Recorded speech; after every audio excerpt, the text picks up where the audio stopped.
Então, hoje, então, nós vamos fazer o tema nosso é Kardec e o Espiritismo.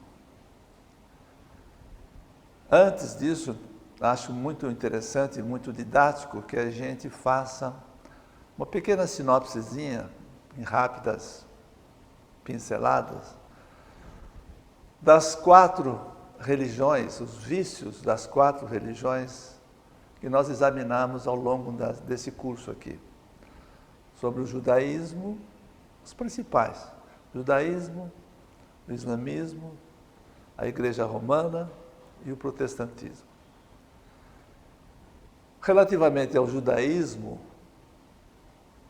nós podemos ressaltar que o grande equívoco do judaísmo foi justamente ter se afastado de tudo aquilo que o Moisés deixou. O Moisés deixou a revelação, primeira tentativa de generalização das comunicações espirituais no planeta, como está em Números, capítulo 11, e como ele previu, subindo ao Monte Nebo, de que Israel iria trair o seu Deus, por isso seria separado pelos 4 cantos do mundo, aconteceu. Caíram num culto exterior, com liturgias, sacramentismo e tudo aquilo. Esse foi um grande erro do judaísmo, um primeiro erro do judaísmo. O segundo erro do judaísmo foi justamente não ter recebido o Messias. Como Jesus mesmo disse, e está nos evangelhos. E ele veio para o que era seu, e os seus não o reconheceram. Fizeram dele tudo o que quiseram.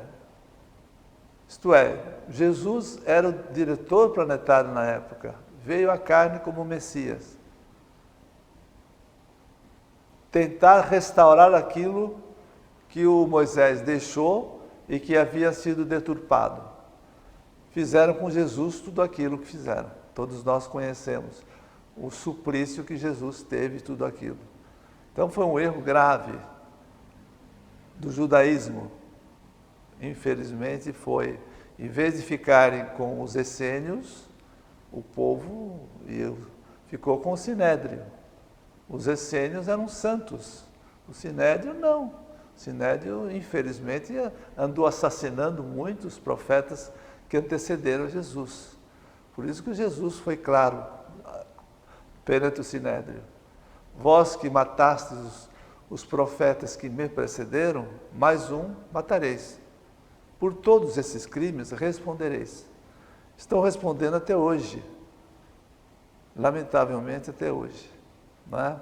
Se houvesse a possibilidade de um estalo de Vieira nos principais líderes judaicos e dissesse: vamos fazer um revisionismo.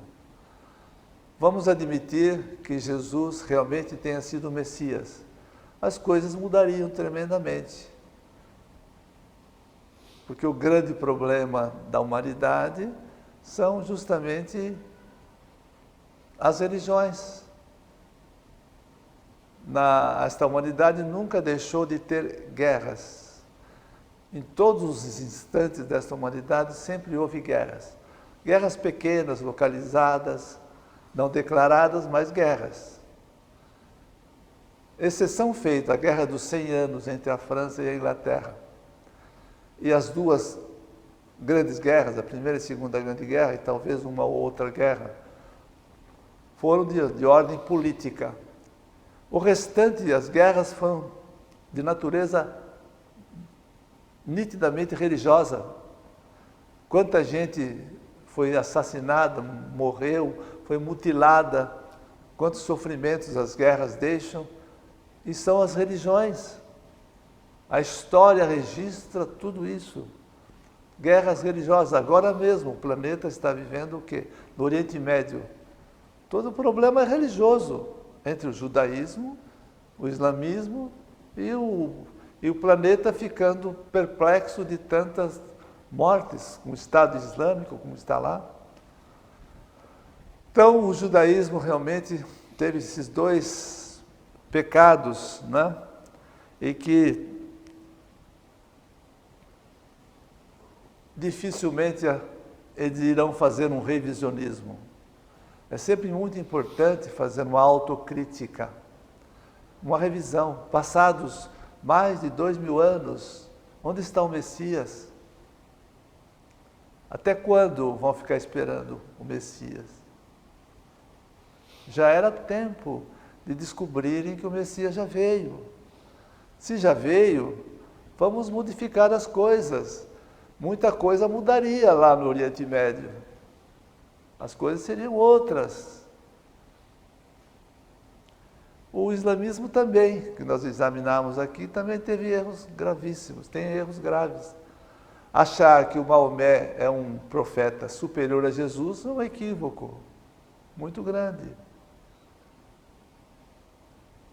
Achar que a jihad, a guerra santa, para tornar o planeta todo islâmico, como eles querem pregar o pan-islamismo dos califados, como está no Estado Islâmico hoje lá no Oriente Médio, no Al-Qaeda, etc., achar que a jihad é divina é um equívoco muito grande. Fere o 6º mandamento e o não matarás.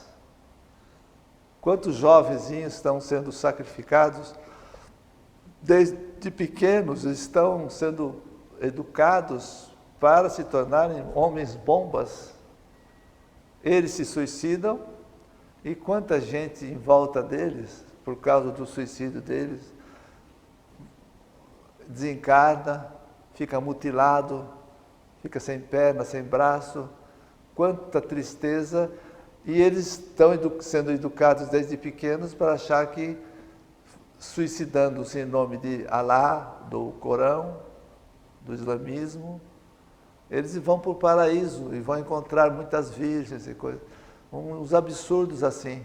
Então o islamismo também tem coisas graves. Fere também o 2º mandamento. Não farás imagens quaisquer para adorar. Eles adoram uma pedra negra existente na Kaaba, em Meca. O grande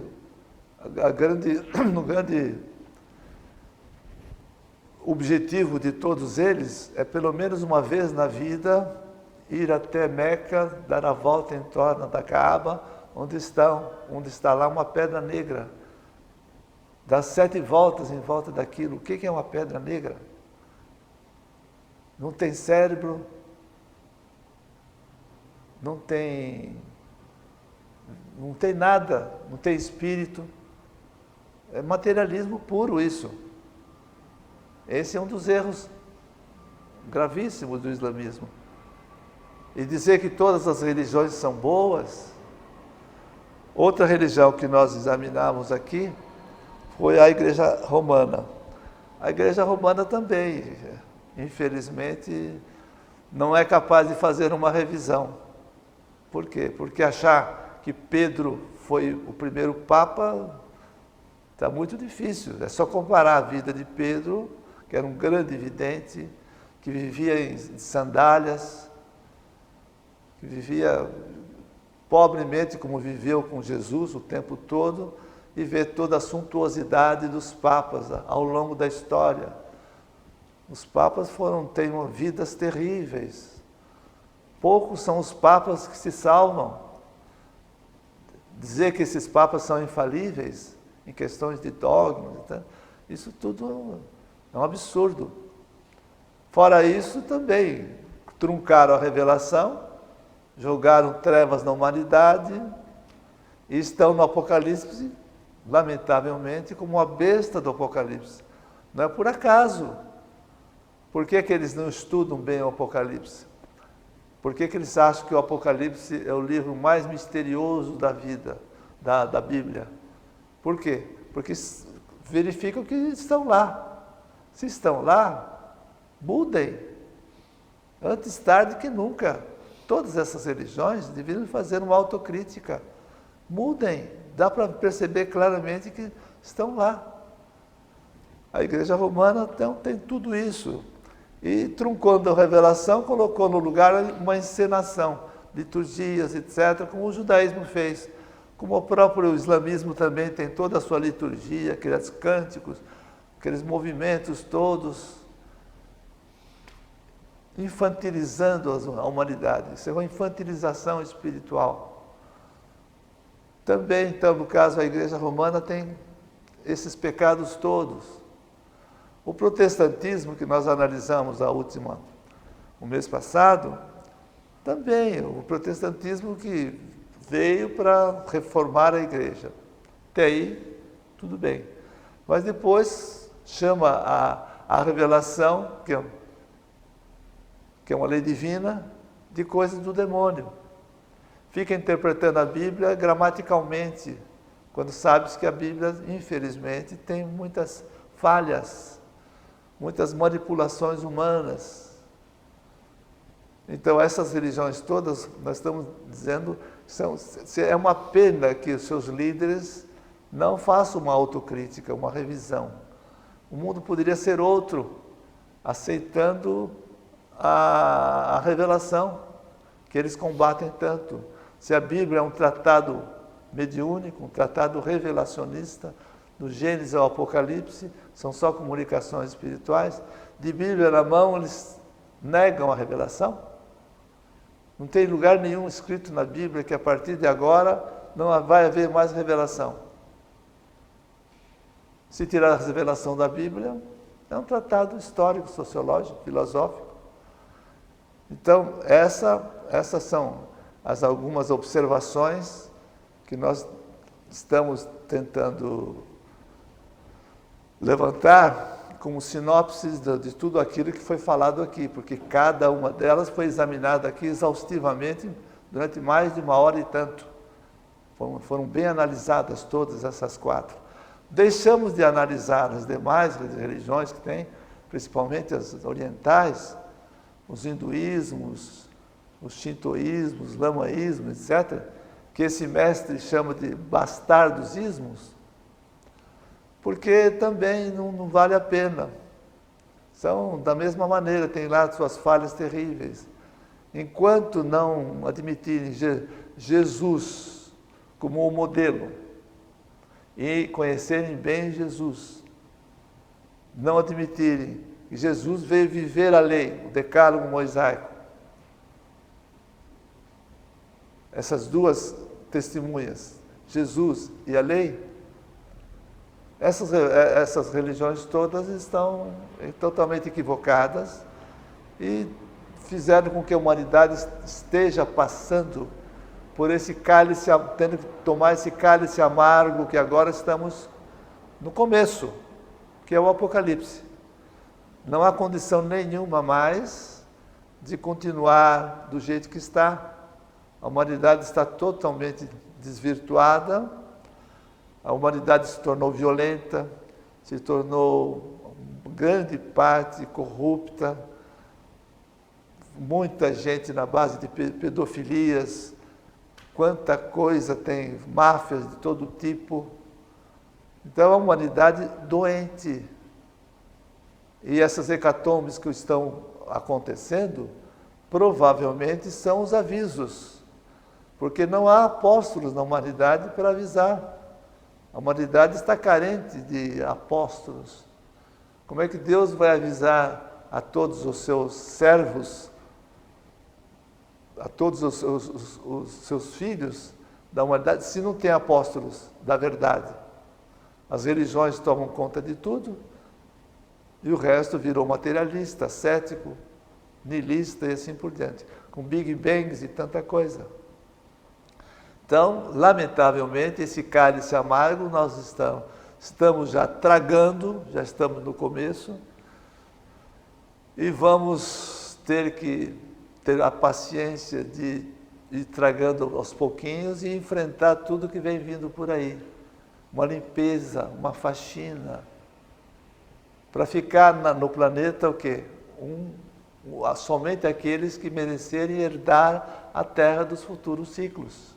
Porque a Terra precisa evoluir, vai passar de um estágio para outro, da juventude para a maturidade. Não vai passar para a maturidade sem fazer limpeza. Lamentavelmente é isso. E quais são os culpados por tudo isso? As religiões. Bem, o tema hoje, então, é Kardec e o Espiritismo.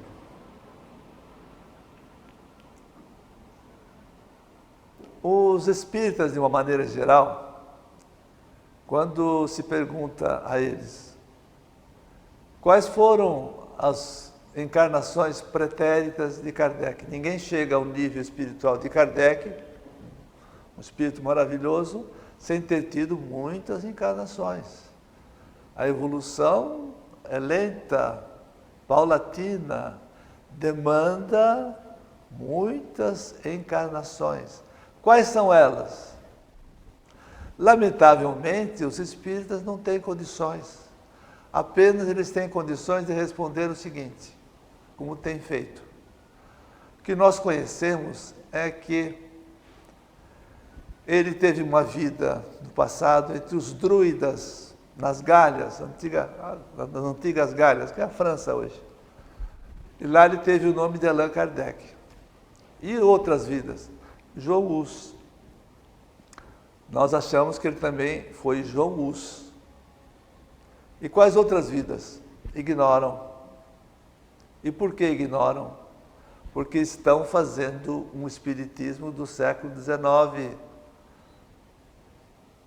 Por quê? Porque ele já voltou, veio ensinar tudo o que tinha que ensinar, disse quais foram as suas encarnações, ensinou as encarnações que esteve aqui no planeta, e os espíritas, de uma maneira geral, que não o acolheram e não o acolhem, ignoram tudo isso.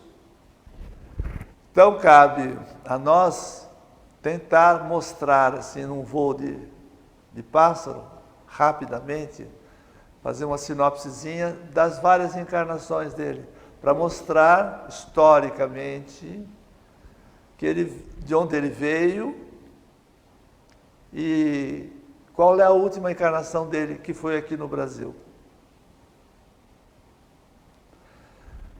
Se nós formos, então, fazer uma espécie de uma psicometria agora aqui dele, nós vamos iniciar primeiramente avisando que é preciso verificar os seus antecedentes cósmicos. Ele, como Jesus também, não pertence a esta demografia planetária.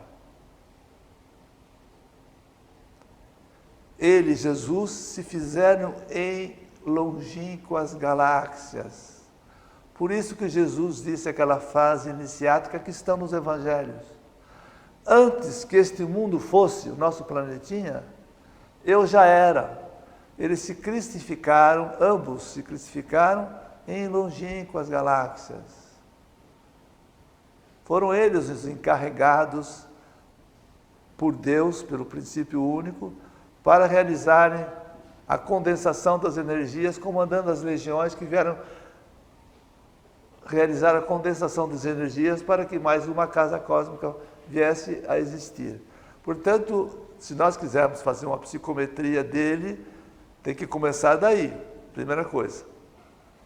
Agora, depois, em termos de registrações historiográficas, ele mesmo nos ensinou, quando estava encarnado, que este planeta, há 20 mil anos atrás, mais ou menos, era um continente só. A chegar a chamada civilização Atlante, da antiga Atlântida. E na capital dessa antiga Atlântida, foi escrita a primeira Bíblia do mundo, a Popol Vuh. E ele estava presente. Então, vem de lá. Depois o planetinha nosso aqui teve um dilúvio de água, porque ele já passou, teve 5 dilúvios. O último foi o de água, como está bem registrado na Bíblia. Teve um dilúvio de água, houve a separação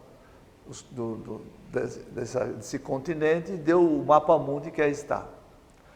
Então, ele veio reencarnando, de idade em idade, de local em local. Ele teve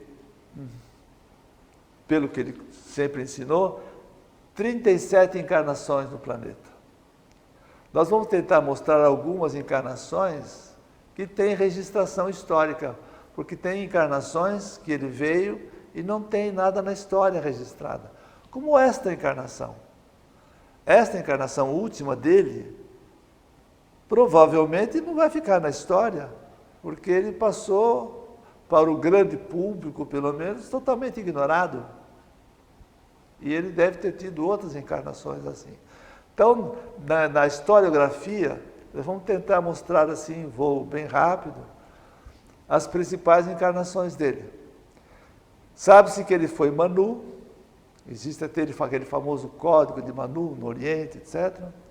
Foi Enoque, até a Bíblia registra algumas vezes alguma coisa de Enoque, grande iniciado. Tudo no Oriente, do Oriente para o Ocidente, né?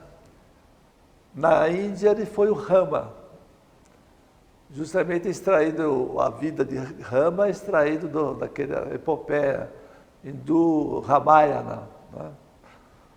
Que o Eduardo Churré chama de o patriarca dos iniciados. Na verdade, pensando bem, ele nunca foi iniciado, ele foi iniciador. Iniciados são aqueles que aprenderam com eles, se iniciaram. Eles foram iniciadores, eles não foram de vanguarda, eles foram ponteiros. Pontearam. Então, o próprio Eduardo Churré, na obra dele, diz também que uma outra vida dele foi Krishna.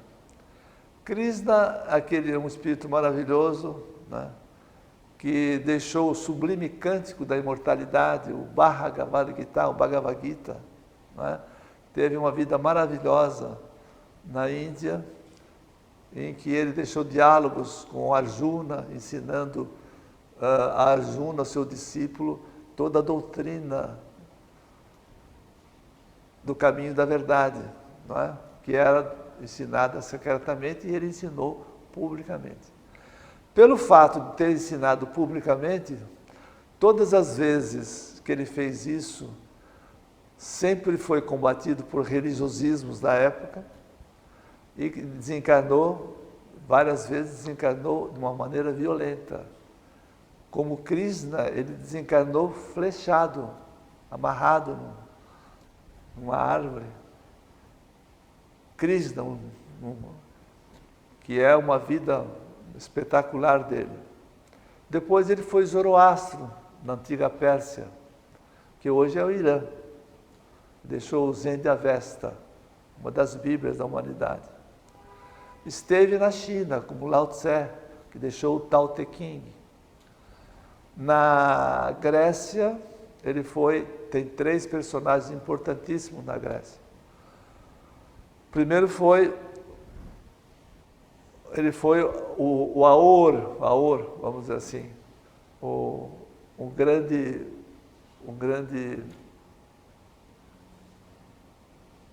iniciador do nascedouro das iniciações na Grécia, a luz das iniciações da Grécia, o nascedouro. Ele foi também Pitágoras. Como Pitágoras, todos nós sabemos, foi aquele monumento no século V antes de Cristo, né? Deixou tudo caminha do um para o múltiplo, do múltiplo para o um, o universo é constituído de números, tudo aquilo, deixou teoremas e tudo mais, uma vida maravilhosa. Foi o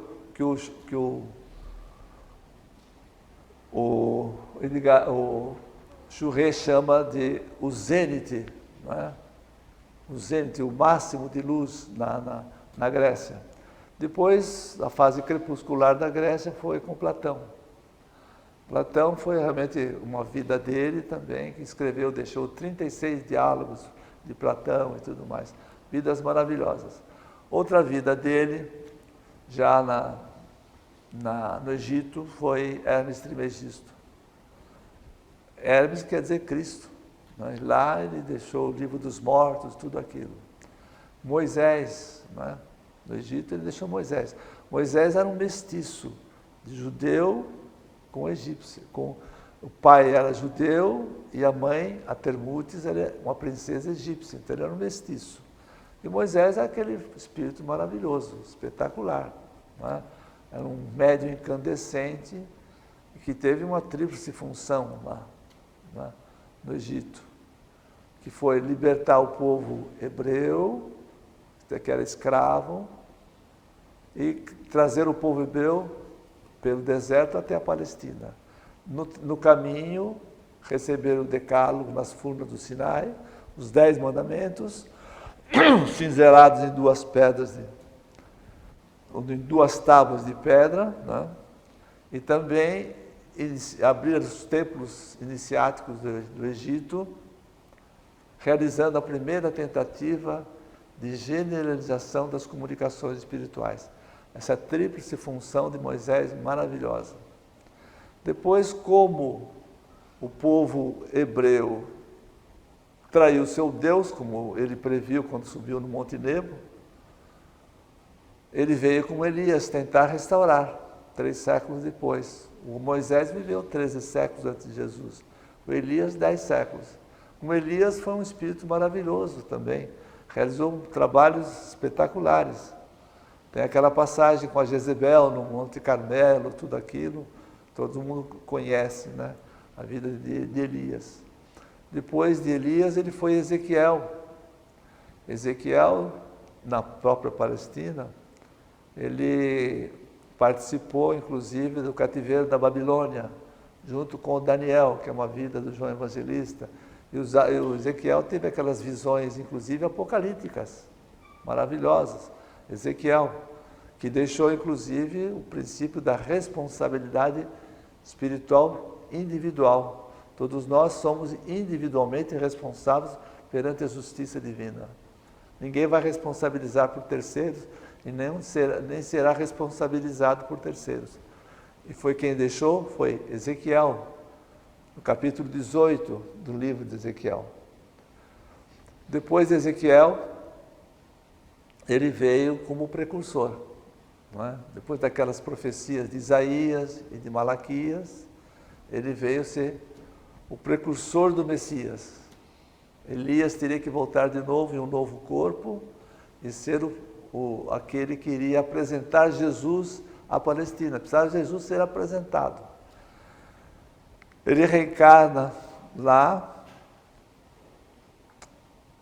desde pequenininho, um garotão com 13 anos, já foi se iniciar nos templos essênios, às margens do Lago Morto. Ficou lá 16 anos, claro que ele saía de vez em quando para visitar a família e tal, mas fez toda a sua iniciação lá, quer dizer, fez o seu curso de divinismo lá. Vejam bem, esse espírito teve que fazer 16 anos. Jesus também fez 16 anos de curso. E nós queremos aprender divinismo sem fazer curso nenhum.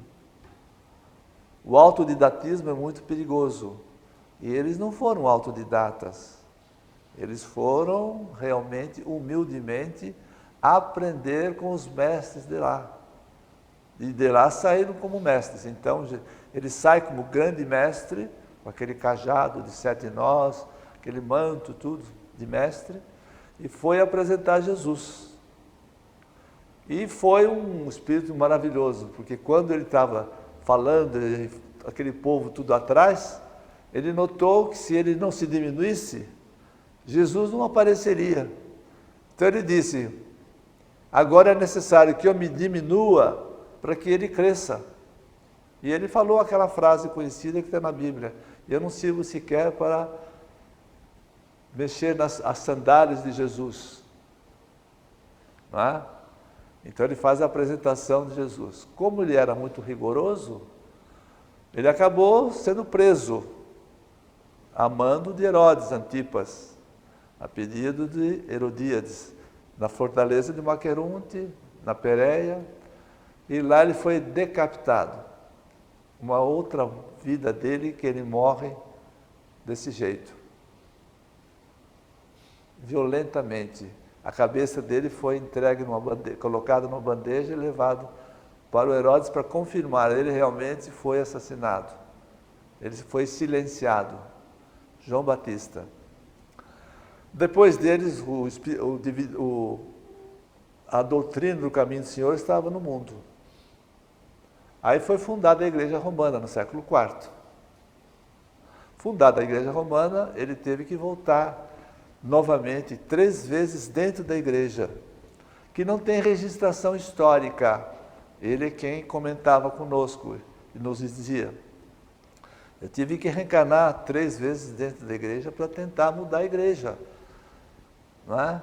Mudar, fazer lá dentro dela, porque não podia ficar fora dela. Quem estivesse fora dela era fogueira. Ele foi 2 vezes bispo lá dentro. Uma terceira vez ele foi um papa, o Papa Damião, que não tem nem registração na vida dos papas.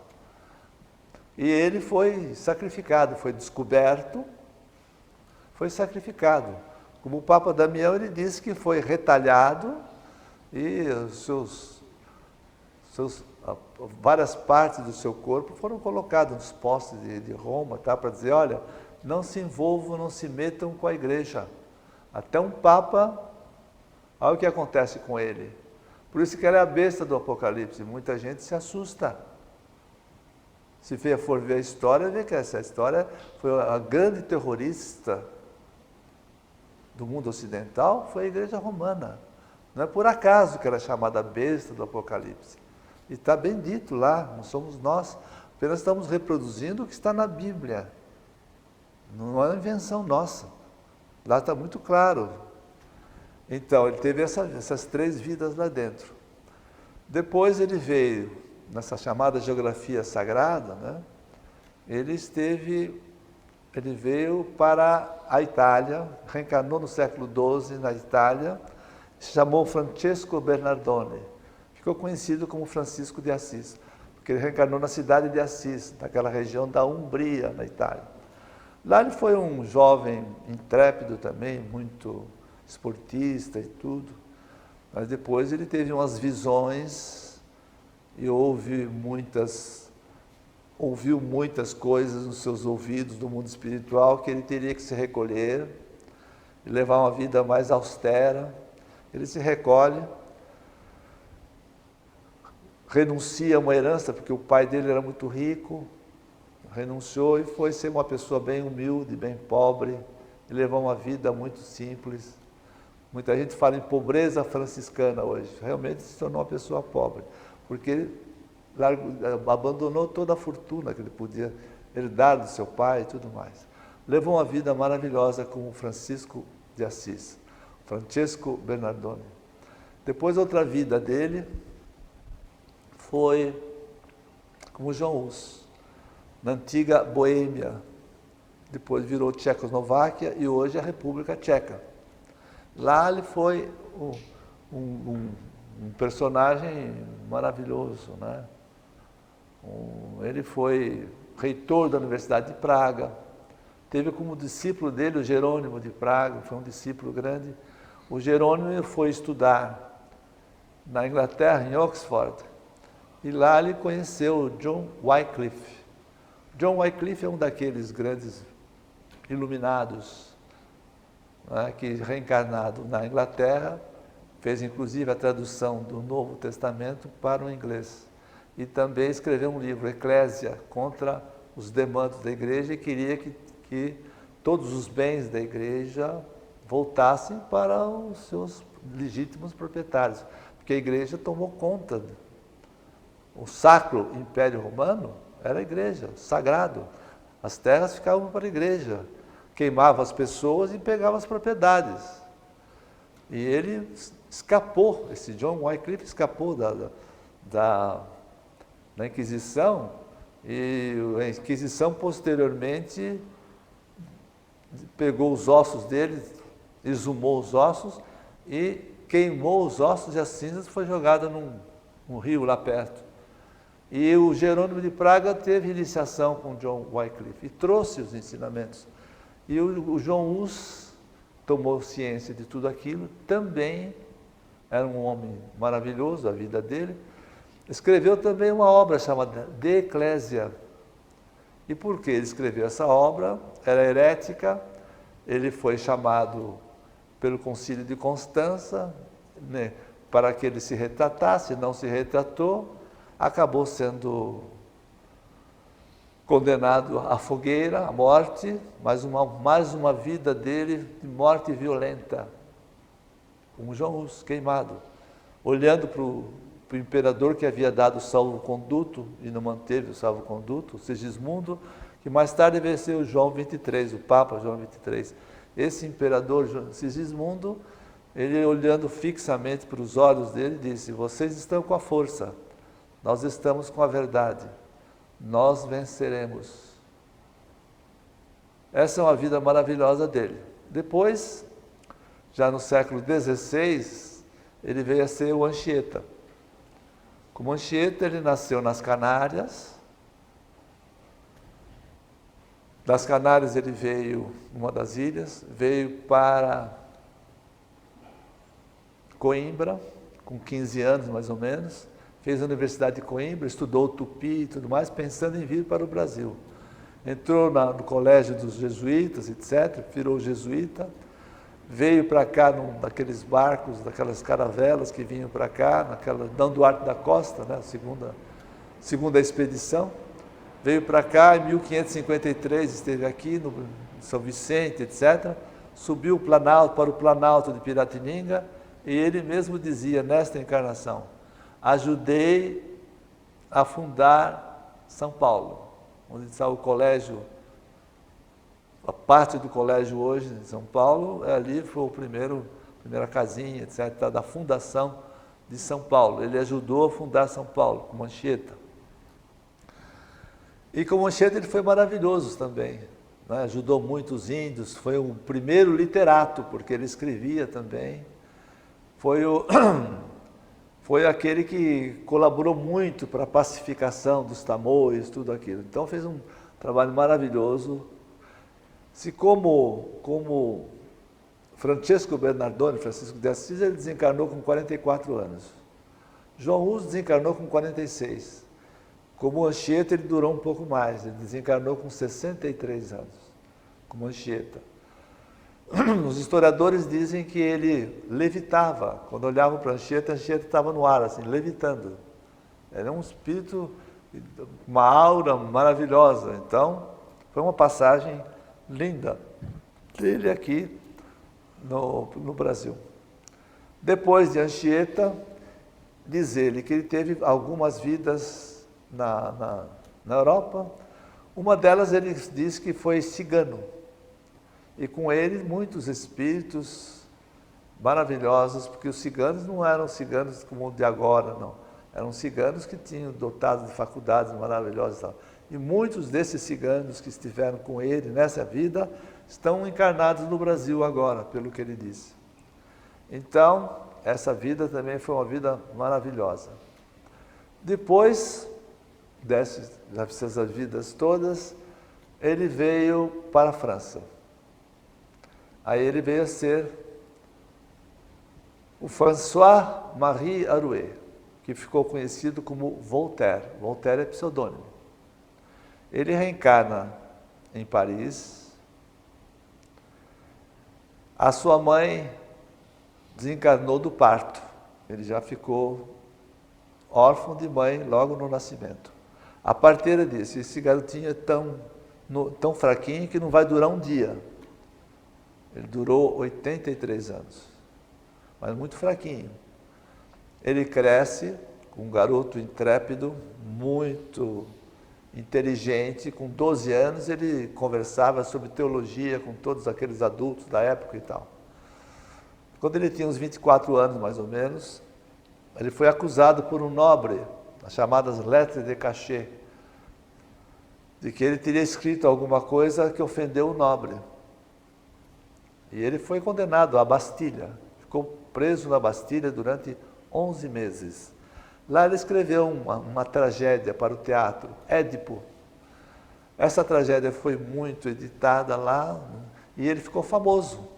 Então ele era convidado por aquelas festas todas, aquelas tertúlias, né? Antigamente não tinha televisão, não tinha nada que tem hoje, então as pessoas se reuniam naqueles serões para conversar sobre filosofias, etc.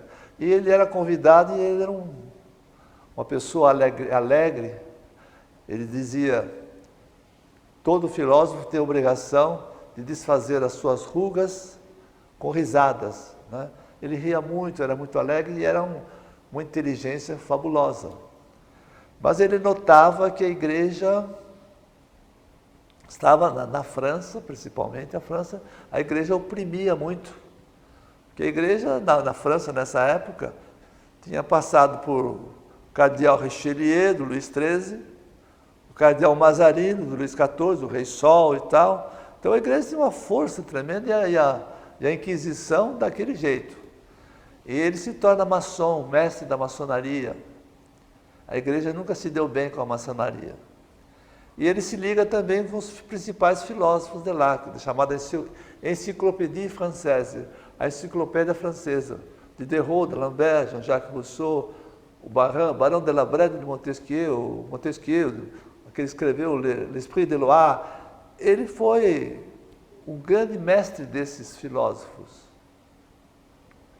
Quando ele estava na Bastilha, ele mudou o nome dele, não mudou, ele adotou um pseudônimo, Voltaire. O nome dele era François-Marie Arouet, ficou conhecido como Voltaire. Então, todos os escritos dele assinava Voltaire. E ele, então, escreveu muito, escreveu 99 obras. E ele, uma ocasião, foi parar na Inglaterra. Ficou 3 anos na Inglaterra, de lá ele escrevia cartas. E dizia que na Inglaterra ele respirava ares de liberdade, que não respirava na França. Voltando da Inglaterra, ele foi convidado pelo Frederico II, da Prússia, chamado um dos déspotas esclarecidos da história, Frederico II, junto com a Catarina II da Rússia.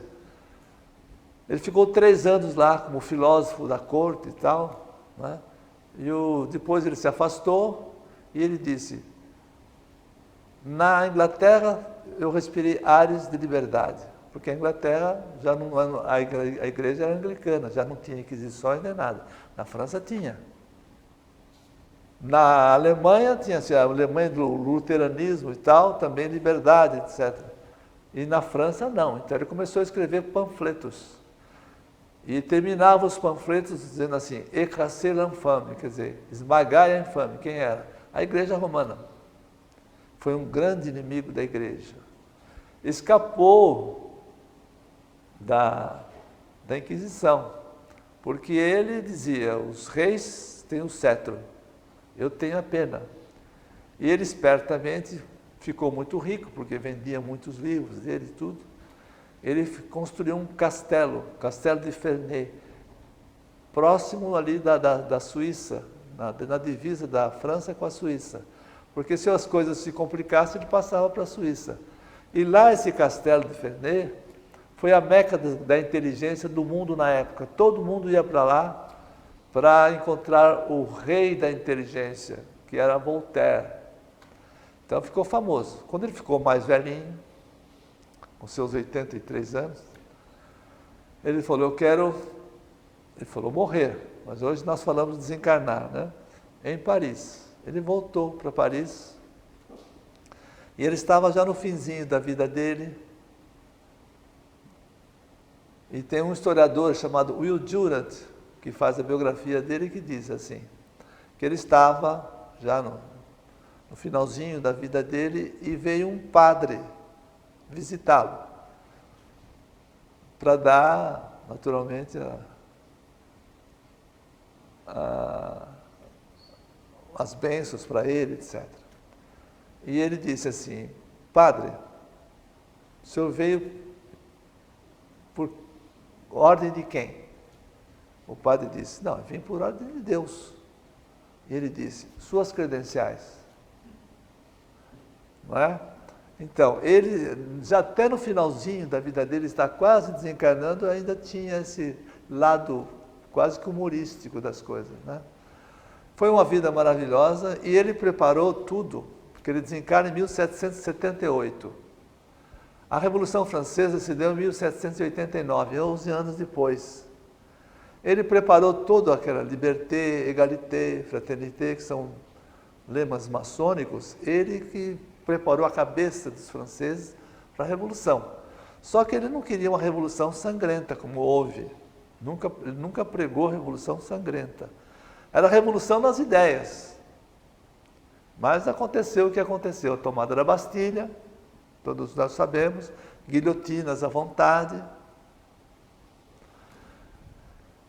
O Napoleão assumiu, confiscou os bens da igreja, a igreja perdeu toda a força, prendeu o Papa em Fontainebleau e se autocoroou lá na Notre Dame, coroou a Josefina, então a igreja perdeu toda a força. Então ele estava em condições de voltar à carne. Por que ele tinha que voltar à carne? Ele conta que estando, nessa encarnação, ele contava que ele estando do outro lado já foi dito a ele: meu filho Elias, vai graçar uma filosofia na França que poderá levar ao materialismo. Era chamado positivismo do Augusto Comte. E realmente foi o que aconteceu. O Augusto Comte veio, escreveu aquela obra Filosofia Positiva e criou a chamada lei dos... Criou, não, explicou que a humanidade teria passado por 3 estados. Um estado teológico, um estado metafísico e um estado positivo. O estado teológico, ele dizia, na humanidade, no passado, havia o politeísmo.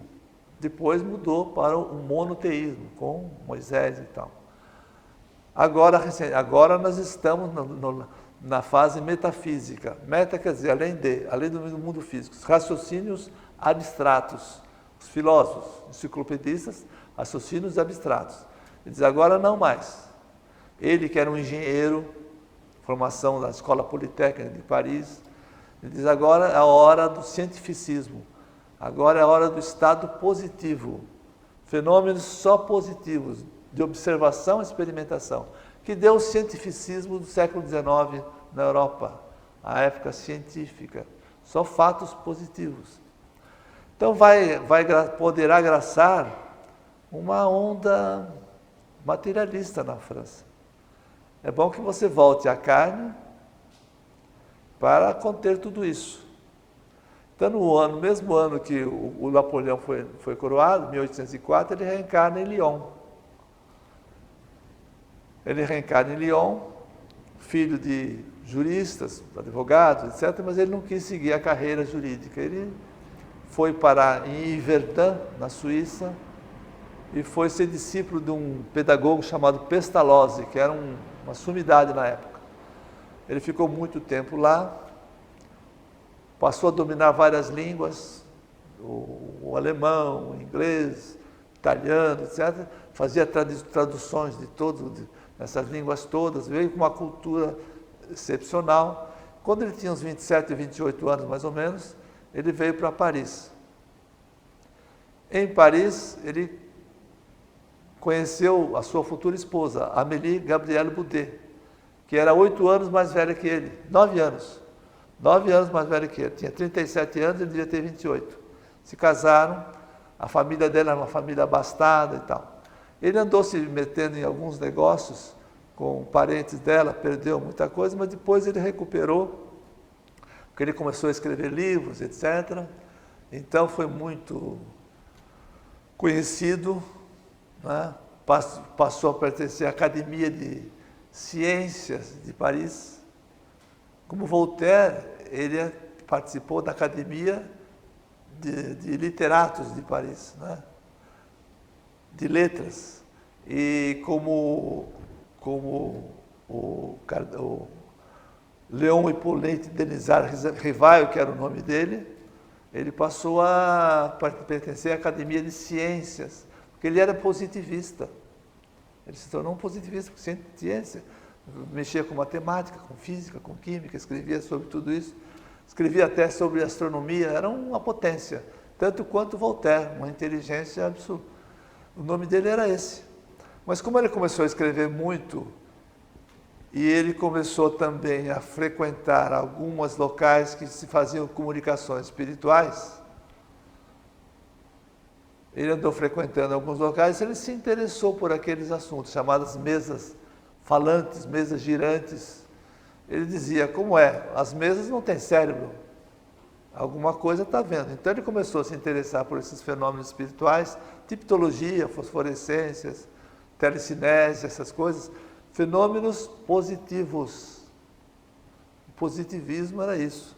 Nil est intellect quod não fuere insensus. Nada está no intelecto que primeiramente não tenha passado pelos sentidos.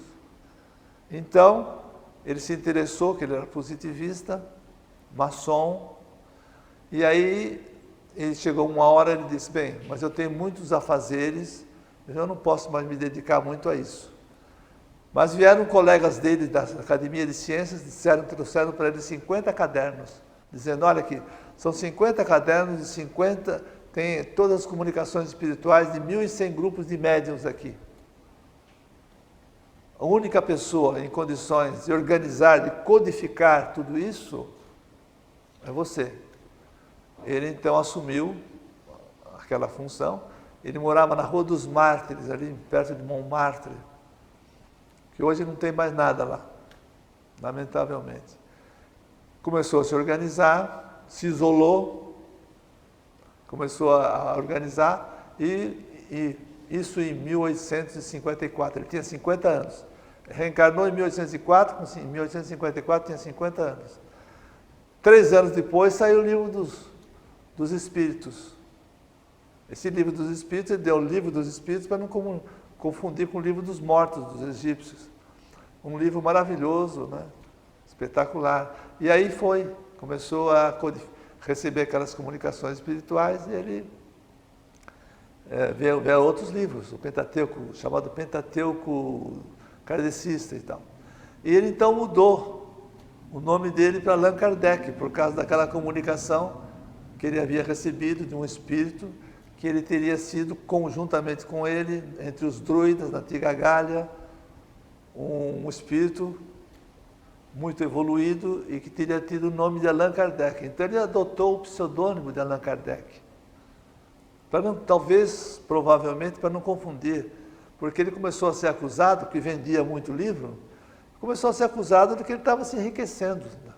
Então era melhor separar os livros que ele escrevia, que eram dele, matemática, etc. e tal, dos livros espíritas, para evitar, provavelmente, não tem nada, ninguém escreveu sobre isso, eu que imagino.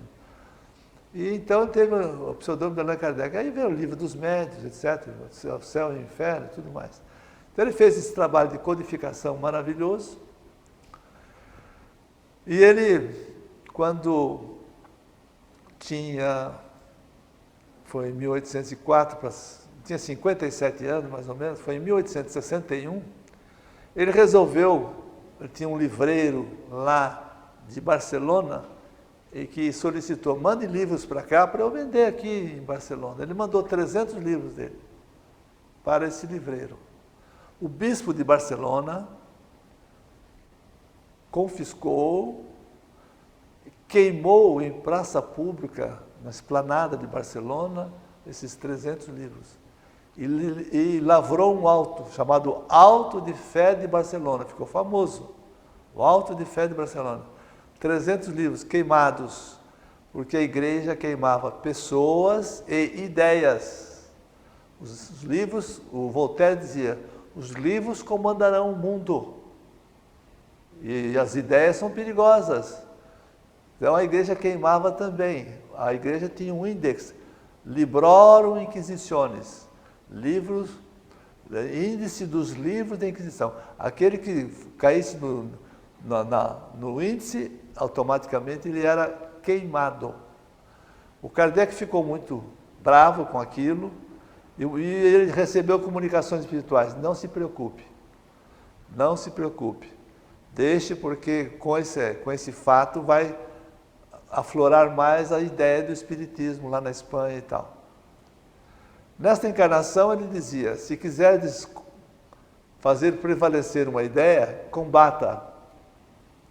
Então, ele ficou quieto, perdeu aqueles 300 livros e tudo mais.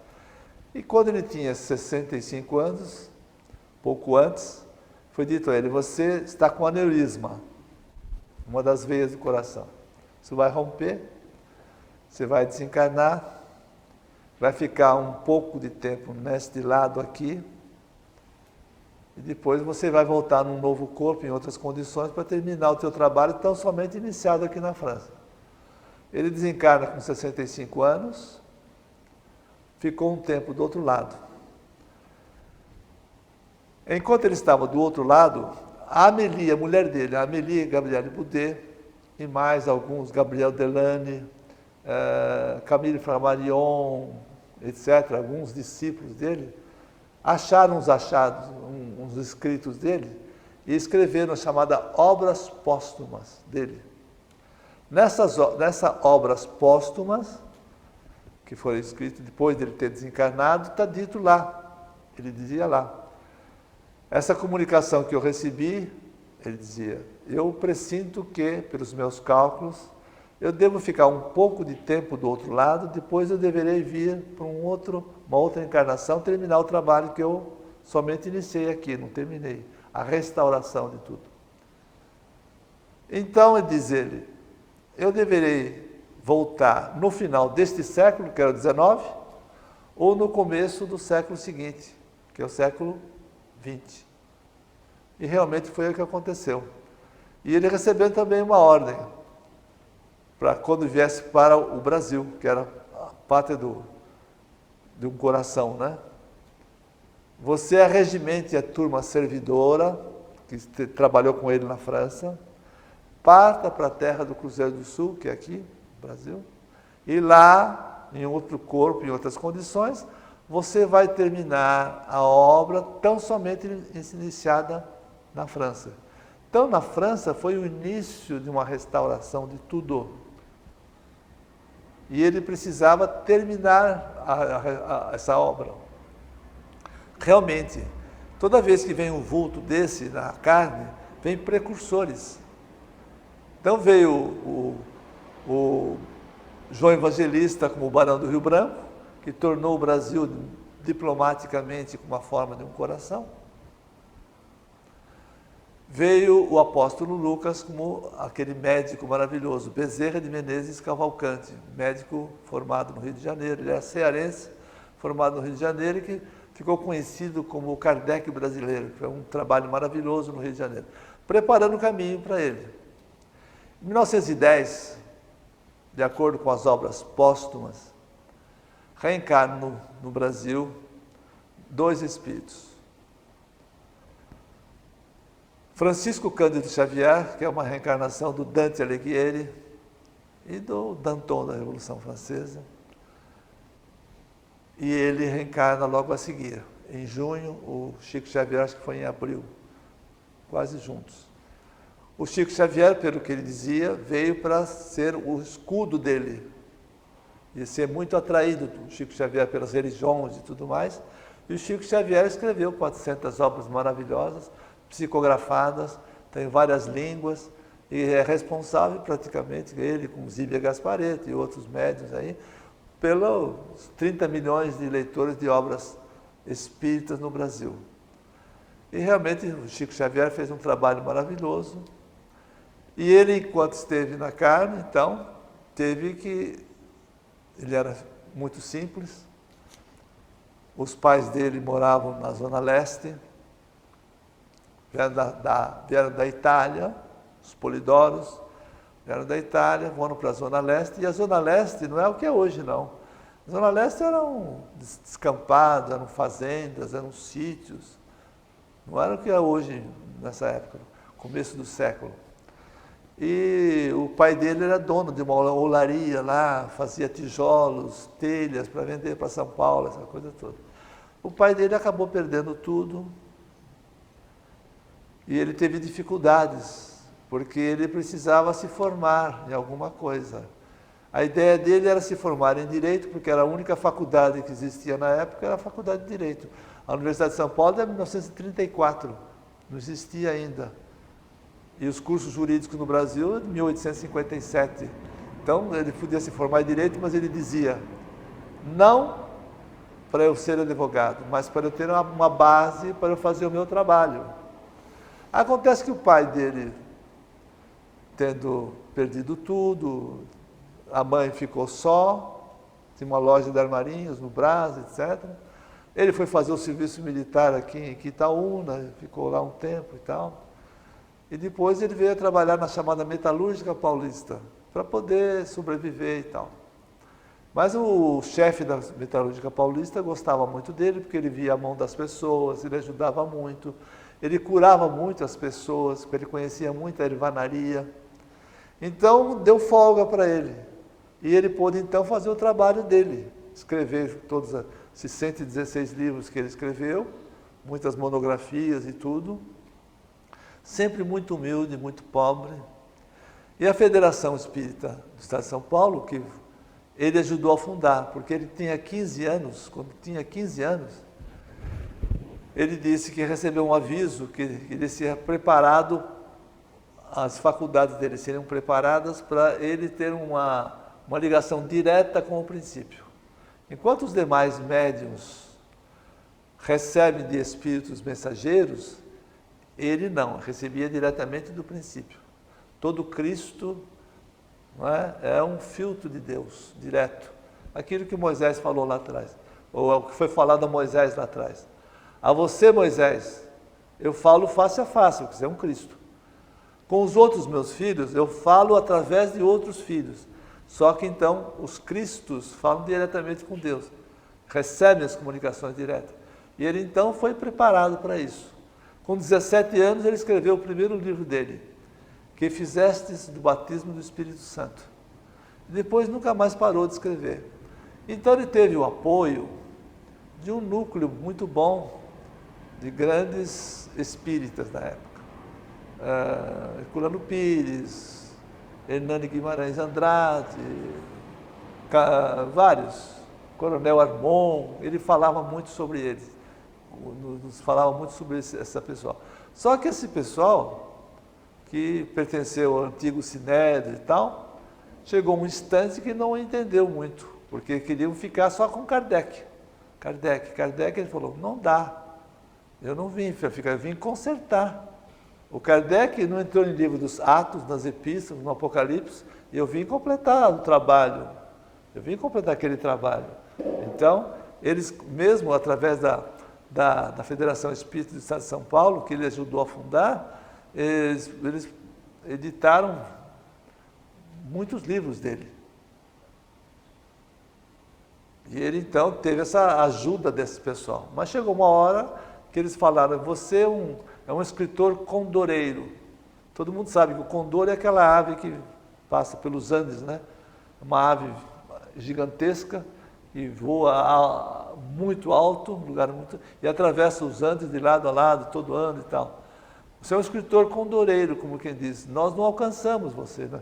As pessoas não estão entendendo nem Kardec, quanto mais agora você. E as obras dele realmente são muito elevadas. Porque ele mesmo disse, eu deveria escrever tudo isso que estou escrevendo, né? Mas a partir de meados do século XXI. Eu estou antecipando, houve uma antecipação. Essas obras todas que nós temos aqui são antecipadas, por isso que muita gente tem dificuldade de entender. Mas, ele disse, eu não posso deixar de fazer o meu trabalho. E ele fez. E esse pessoal, então, se afastou dele, ele se afastou desse pessoal porque queriam ficar com Kardec. Ele dizia, querem dogmatizar sobre Kardec. E ele dizia, a Deus eu peço que meus fanáticos kardecistas, né, me afaste dos fanáticos kardecistas, ou me livre dos fanáticos kardecistas, porque do resto livro-me eu, ele dizia. Porque ficaram fanáticos por Kardec. Eu mesmo assisti um congresso em 2004 em Paris, e que eu percebi claramente que o fanatismo por Kardec, fora do kardecismo, não há espiritismo. Ora, uma coisa é o espiritismo kardecista do século XIX, e outra coisa é o espiritismo divinista, que ele veio deixar. Então ele se afastou e teve uma vida difícil e começou a reunir trabalhos em lugares menores, etc. E quando ele dizia que com este livro, o Evangelho Eterno e Orações Prodigiosas, que está previsto no Apocalipse, quem vai ao Apocalipse no capítulo 14, versículos 1 a 6, está lá bem dito, quando aquele espírito do Apocalipse, que era ele, aparece o João Evangelista na ilha de Patmos, com um livro na mão, tome-o, devore-o, será doce na boca e amargo no ventre. É o Evangelho Eterno, está escrito, Evangelho Eterno, que é este aqui, o Evangelho Eterno e Orações Prodigiosas. Com o Evangelho Eterno e Orações Prodigiosas, dizia ele, está instituído no Brasil, o divinismo, um Deus, uma verdade, uma doutrina. E ele então instituiu o divinismo, então praticamente definiu bem tudo isso. Quando ele estava com 90 anos, ele mesmo dizia, eu estou querendo ir embora, né? Já estava cansado. E realmente ele desencarna no Natal do ano 2000, às 9 horas e 50 minutos, ele desencarnou, foi embora, né? E deixou o divinismo para que todos nós cuidássemos dessa doutrina. No mesmo local onde saiu a primeira Bíblia do mundo, a Popol Vuh, nesse mesmo local ele escreveu o Evangelho Eterno, a última Bíblia do mundo. Então ele dizia, aqui neste local, e ele me mostrou algumas vezes, eu estive com ele várias vezes, ele me mostrava o local onde era a capital da antiga Atlântida.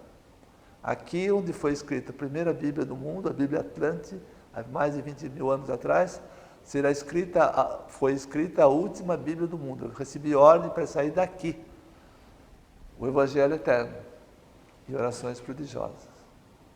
E está instituído o divinismo. Ele desencarna e agora o divinismo está tentando fazer a sua parte, os divinistas. Terminado.